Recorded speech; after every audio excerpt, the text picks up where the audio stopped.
ভাইয়া ইয়ে আছে ওটা আসামে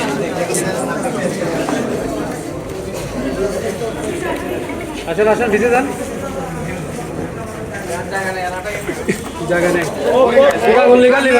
মালয়েশিয়ায় পাচার হয়ে জিম্মি থাকা দুই শিশুকে দেশে ফিরিয়ে আনতে সক্ষম হয়েছে চট্টগ্রামের চাঁদগাঁও থানা পুলিশ। চট্টগ্রামের চাঁদগাঁও থানাধীন মৌলভীপুকুর পাড়ের বাসিন্দা মোহাম্মদ আব্দুল মান্নান এবং তার প্রতিবেশী জনি, তাদের দুই ছেলে সোহান এবং সাগর মিসিং হয়েছে বলে আমাদের কাছে রিপোর্ট করে গত 1-2-2026 তারিখে, এবং এই সংক্রান্তে চাঁদগাঁও থানায় একটা মামলা রুজু করা হয়। মামলা রুজুর পরে আমরা তাদেরকে আসামিদেরকে গ্রেপ্তার পূর্বক জিম্মিদেরকে বা যারা হিউম্যান ট্রাফিক হয়েছে ভিকটিমদেরকে উদ্ধারের জন্য আমরা অভিযান পরিচালনা করি। প্রথমে মোহাম্মদ আব্দুল কাদের মামুন এবং ইয়াসিন আরাফাতকে গ্রেপ্তার করতে সক্ষম হয়। পরবর্তীতে এসআই জাহেদ আব্দুল্লাহ বিন সারোয়ার অত্যন্ত দক্ষতার সহিত আসামি মোস্তফা, কক্সবাজারের আসামি মোস্তফা মালয়েশিয়া শিশু পাচারকারী চক্রের একজন সক্রিয় সদস্য এবং এই মামলার ঘটনার সাথে সরাসরি জড়িত মর্মে স্বীকার করে এবং তিনি আদালতে ফৌজদারি কার্যবিধির 164 ধারা মোতাবেক স্বীকারোক্তিমূলক জবানবন্দি প্রদান করে থাকেন।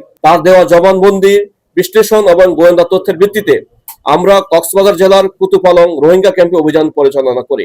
এসআই জাহিদের তৎপরতা এবং পুলিশি কৌশলে চাপের মুখে বাধ্য হয়ে নিজেদের রক্ষার্থে চক্রটি শিশু দুইটিকে মালয়েশিয়া থেকে বাংলাদেশে ফেরত পাঠাতে উদ্যোগ গ্রহণ করে। কক্সবাজার থেকে রোহিঙ্গা ক্যাম্প থেকে সাবমিয়া, আসামি শাহ আলম এবং মোহাম্মদ হোসেনদেরকে গ্রেপ্তার করে সাগর এবং সোহানকে আমাদের পুলিশি জিম্মায় নিয়ে আসি এবং আমাদের পুলিশি এসকর্ট দিয়ে আমরা আমাদের চাঁদগাঁও থানায় নিয়ে আসি। বর্তমানে আমাদের সাথে আছে। পাশাপাশি পুলিশের জালে ধরা পড়েছে আন্তর্জাতিক শিশু পাচারকারী চক্রের মূল হোতা সহ 4 জন। 1 ফেব্রুয়ারি বিকাল 5টার দিকে চাঁদগাঁওয়ের মৌলভী পুকুরপাড় এলাকা থেকে 2 কিশোর নিখোঁজ হয়। এই ঘটনায় 26 ফেব্রুয়ারি চাঁদগাঁও থানায় মানব পাচার আইনে মামলা দায়ের করে নিখোঁজের পরিবার। পুলিশি সূত্র মতে মামলাটির তদন্তে থাকা চাঁদগাঁও থানার একটি চৌকস দল ধাপে ধাপে অভিযান পরিচালনা করে। পুলিশের জালে ধরা পড়ে আসামি আব্দুল কাদের মামুন, ইয়াসিন আরাফাত, মিলন ও মুস্তফা। পুলিশ জানায় শুধু আমাদের পার্টটা জানছে, দুটো জিনিস জানা গেছে।